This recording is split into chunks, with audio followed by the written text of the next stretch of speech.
छूलो आसमान, नए भारत की है नई पहचान। নমস্কাৰ আমি নাগতা মিলন উচ্চতৰ মাধ্যমিক বিদ্যালয়ৰ 10মান শ্ৰেণীৰ ছাত্ৰী। নমস্কাৰ, মোৰ নাম শ্ৰী দীপশিখা কলিতা। নমস্কাৰ, মোৰ নাম শ্ৰী নিহিতা কলিতা। নমস্কাৰ, মোৰ নাম শ্ৰী ধৰিত্ৰী বেজবৰুৱা। নমস্কাৰ, মোৰ নাম শ্ৰী প্ৰীতি বেজবৰুৱা। নমস্কাৰ, মোৰ নাম শ্ৰী ফণিতা দাস।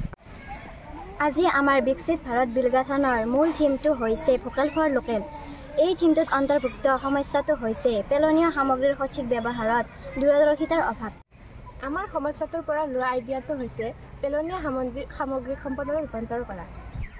এই সমস্যাটোৰ প্ৰধান কাৰণসমূহ হৈছে সঠিক জ্ঞানৰ অভাৱ, অদূৰদৰ্শিতা, সঠিক টেকন'লজিৰ অভাৱ আৰু সঠিক বজাৰৰ অভাৱ। এই দুখন হৈছে আমাৰ গ্ৰাম্য অঞ্চলত পোৱা তামোল গছৰ ঢকুৱা, যিবোৰক আমি পেলনীয়া সামগ্ৰী হিচাপে গণ্য কৰোঁ। এই ঢকুৱাসমূহৰ পৰা আমি বিভিন্ন ধৰণৰ সামগ্ৰী যেনে কাঁহী, প্লেট আৰু বাতি আদি প্ৰস্তুত কৰিব পাৰোঁ। এইবোৰত আমি খাদ্য গ্ৰহণ কৰিলে আমাৰ কোনো ধৰণৰ ক্ষতি নহয়। এইবোৰৰ পৰা মানুহে আৰ্থিকভাৱেও লাভৱান হ'ব পাৰে।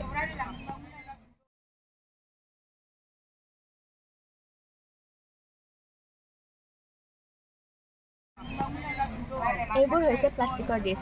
এইবোৰত আমি খাদ্য গ্ৰহণ কৰিলে আমাৰ দেহত ইয়াত থকা প্লাষ্টিক সোমাই গৈ আমি বিভিন্ন ধৰণৰ বেমাৰত পৰিব পাৰোঁ, যেনে কেঞ্চাৰ আদি ৰোগ।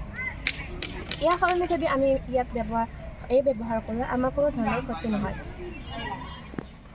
ঢকুৱা ব্যৱহাৰৰ লাভালাভসমূহ হ'ল ই পৰিৱেশ অনুকূল বাতাবৰণৰ সৃষ্টি কৰে, ই পৰিৱেশ প্ৰদূষণৰ সৃষ্টি নকৰে আৰু মানৱ শৰীৰৰ কোনো ধৰণৰ ক্ষতি নহয়।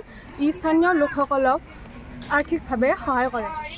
আহক আমি এই ঢকুৱাসমূহক আৱৰ্জনা বুলি নাভাবি সম্পদলৈ ৰূপান্তৰ কৰোঁ আৰু এইবোৰৰ দ্বাৰা আমি এখন সমৃদ্ধিশালী সুস্থ সমাজ আৰু পৰিৱেশ সৃষ্টি কৰোঁ।